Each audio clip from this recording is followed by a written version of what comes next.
आकाशवाणी रांची से प्रस्तुत है प्रादेशिक समाचार।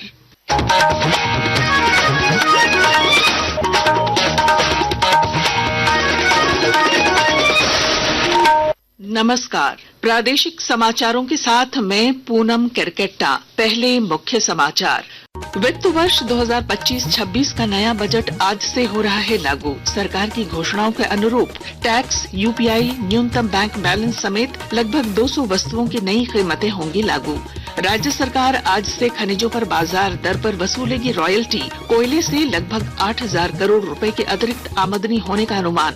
साहिबगंज के बरहेट एमजीआर रेल लाइन पर 2 मालगाड़ियों की आमने सामने की टक्कर में 2 ड्राइवरों की मौत और 4 अन्य घायल। पूरे राज्य में धूमधाम से मनाया जा रहा राजकीय प्रकृति पर्व सरहुल। राजधानी रांची में आज निकाली जाएगी भव्य शोभा यात्रा। राज्यपाल और मुख्यमंत्री ने राज्यवासियों को दी बधाई। और चौथे साउथ एशिया फेडरेशन गेम्स की मेजबानी झारखंड को मिली। 3 मई से 5 मई तक रांची में आयोजित प्रतियोगिता में 7 देशों के 300 खिलाड़ी लेंगे हिस्सा। और अब समाचार विस्तार से। वित्त वर्ष 2025-26 का नया बजट आज 1 अप्रैल से लागू हो रहा है। केंद्र सरकार ने 1 फरवरी को बजट पेश करते हुए जिन चीजों की घोषणाएं की थीं, वह आज से लागू हो जाएंगी। सरकार की घोषणाओं के तहत कुछ उत्पादों पर सीमा शुल्क घटाई गई थी, जबकि कुछ वस्तुओं में बढ़ाई गई थी। इससे लगभग 200 वस्तुओं की कीमतें प्रभावित होंगी। राज्य सरकार आज से खनिजों पर रॉयल्टी और सेस में बदलाव कर रही है। इसके तहत सरकार कोयले पर रॉयल्टी बाजार दर पर वसूलेगी। इसका सबसे अधिक प्रभाव कोल इंडिया की कंपनी सीसीएल, ईसीएल और बीसीसीएल पर पड़ेगा। इन कंपनियों द्वारा उत्पादित अधिकांश कोयला पावर प्लांटों को बेचा जाता है, जिसकी रॉयल्टी दर बाजार मूल्य से कम होती है, लेकिन अब समान दर से रॉयल्टी वसूली जाएगी। राज्य सरकार के इस फैसले से कोयले से सालाना 8,000 करोड़ रुपए की अतिरिक्त रॉयल्टी प्राप्त होने का अनुमान है। साहिबगंज के बरहेट एमजीआर रेल लाइन पर 2 मालगाड़ियों की आमने सामने की टक्कर में 2 ड्राइवरों की मौत हो गई, जबकि 4 लोग घायल हुए हैं। बरहेट थाना प्रभारी अपनी टीम के साथ मौके पर पहुंचे और बचाव कार्य शुरू कराया। यह घटना आज तड़के 3 बजे के लगभग हुई। एक ही रेल ट्रैक पर 2 मालगाड़ी का आ जाना जांच का विषय है। अल्पसंख्यक कार्य मंत्री किरेन रिजिजू ने सभी राजनीतिक दलों से संसद में वक्फ संशोधन विधेयक पर विस्तृत चर्चा में भाग लेने की अपील की है। नई दिल्ली में श्री रिजिजू ने कहा कि विधेयक तैयार है। वक्फ कानून के ऊपर में लगातार बदलाव भी किया गया है और वो कानून चलते रहा, और इसको गैर संवैधानिक बताना, इससे बड़ा झूठ क्या हो सकता है। और ये देश संविधान से चलता है, कानून से चलता है, किसी का जमीन कैसे छीन सकता है। इस तरह का झूठे बातें करके लोगों को बरगलाने का काम करना, ये तो ठीक नहीं है। पूर्व मुख्यमंत्री चंपाई सोरेन ने कल सरायकेला खरसावां के कांडरा मोड़ में भाजपा कार्यकर्ताओं को संबोधित करते हुए कहा कि धर्मांतरण की रोकथाम के लिए संथाल परगना से शुरू हुआ आंदोलन अब बंगाल, ओडिशा और बिहार में भी फैलाया जाएगा, ताकि आदिवासी समाज को सुरक्षित किया जा सके। झारखंड का हर कोने कोने पर हमारा कार्यक्रम बनते हैं। जो बात ने हम शुरू किया बांग्लादेशी घुस के, आज जो धर्म परिवर्तन बड़ा तेजी से बढ़ रहा है, उसको रोकना है। आदिवासी समाज को बचाना है, बहु बेटी का इज्जत को बचाना है। और जो भी देश के अंदर कोई भी धर्म मान सकता है, लेकिन जो लोग आदिवासी रूढ़िवादी प्रथा से हट गया, आदिवासी का जीवन शैली से हट गया, वो आदिवासी का रिजर्वेशन में भाग नहीं लेना चाहिए और उसको नहीं मिलना चाहिए। राष्ट्रीय राजमार्गों पर बने टोल प्लाजा में आज से वाहन चालकों को बढ़ी हुई दर से टोल टैक्स का भुगतान करना होगा। सोमवार आधी रात से यह लागू हो गया है। आकाशवाणी के ताजा तरीन समाचारों के लिए आप हमारी वेबसाइट newsonair.gov.in पर लॉग ऑन कर सकते हैं। ताजा समाचार X handle @AIR news alerts और Facebook page All India Radio news पर भी उपलब्ध है। आप प्रादेशिक समाचार एकांश के एक्स हैंडल @AIR न्यूज_रांची और Facebook page Akashvani news Ranchi, Instagram page तथा YouTube channel AIR news Ranchi पर भी हमारे बुलेटिन सुन सकते हैं। प्रादेशिक समाचार आप आकाशवाणी रांची से सुन रहे हैं। राजधानी रांची समेत पूरे राज्य में 3 दिवसीय राजकीय प्रकृति पर्व सरहुल धूमधाम से मनाया जा रहा है। आज सरहुल की भव्य शोभा यात्रा निकाली जाएगी। शोभा यात्रा में आदिवासी संस्कृति और परंपरा की झलक देखने को मिलेगी। प्रकृति पर्व सरहुल को लेकर रांची में उत्साह का माहौल देखा जा रहा है। राजधानी रांची में आज सरहुल की भव्य शोभा यात्रा निकाली जाएगी। शोभा यात्रा में कई आदिवासी संगठन और शरणा समिति के लोग शामिल होंगे। शोभा यात्रा को लेकर राजधानी रांची की यातायात व्यवस्था में भी बदलाव किया गया है। आज सवेरे 6 बजे से रात्रि 12 बजे तक शहर में भारी वाहनों के प्रवेश को बंद कर दिया गया है। वहीं दोपहर 1 बजे से रात्रि 11 बजे तक बिजली आपूर्ति बंद रहेगी। सरहुल झारखंड में मनाए जाने वाले एक महत्वपूर्ण त्योहारों में से एक है, जिसे पूरे राज्य में बड़े उत्साह के साथ मनाया जाता है। इस दिन लोग अखाड़े में नृत्य और गायन करते हैं और पूजा अर्चना में भाग लेते हैं। कर्मवीर, आकाशवाणी समाचार, रांची।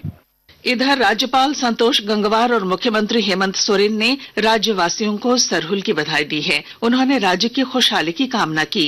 इससे पहले सरहुल की पूर्व संध्या पर पारंपरिक तरीके से पूजा अनुष्ठान किया गया। कई जगहों पर कार्यक्रमों का आयोजन किया गया। कार्यक्रमों को मंत्री शिल्पी नेहा तिर्की और मंत्री चमरा लिंडा ने संबोधित किया। प्रकृति मतलब हम सिर्फ वृक्ष को नहीं करते। प्रकृति मतलब चांद, तारा, सूर्य, धरती और वृक्ष भी है।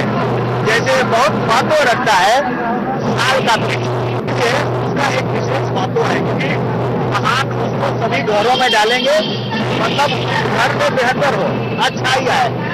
वो पूजा करने के बाद उसी चीज को एक प्रसाद के रूप में डालेंगे। तो जाहिर है कि प्रकृति भी इसमें सम्मिलित है। आस्था का महापर्व चैती छठ आज से शुरू हो रहा है। 2 अप्रैल को खरना अनुष्ठान, 3 को पहला अर्घ्य और 4 अप्रैल को उदीयमान सूर्य को अर्घ्य अर्पित करने के साथ ही यह पर्व संपन्न हो जाएगा। इधर चैत्र राम नवमी को लेकर आज अंतिम मंगलवारी जुलूस निकाला जाएगा। बता दें कि 6 अप्रैल को राम नवमी है। गिरिडीह में एक बार फिर 2 पक्षों के बीच माहौल बिगाड़ने का प्रयास किया गया। हालांकि गिरिडीह पुलिस की सक्रियता के कारण स्थिति को नियंत्रित कर लिया गया है। घटना नगर थाना क्षेत्र के धरियाडीह में हुई। मौके पर पुलिस बल तैनात है।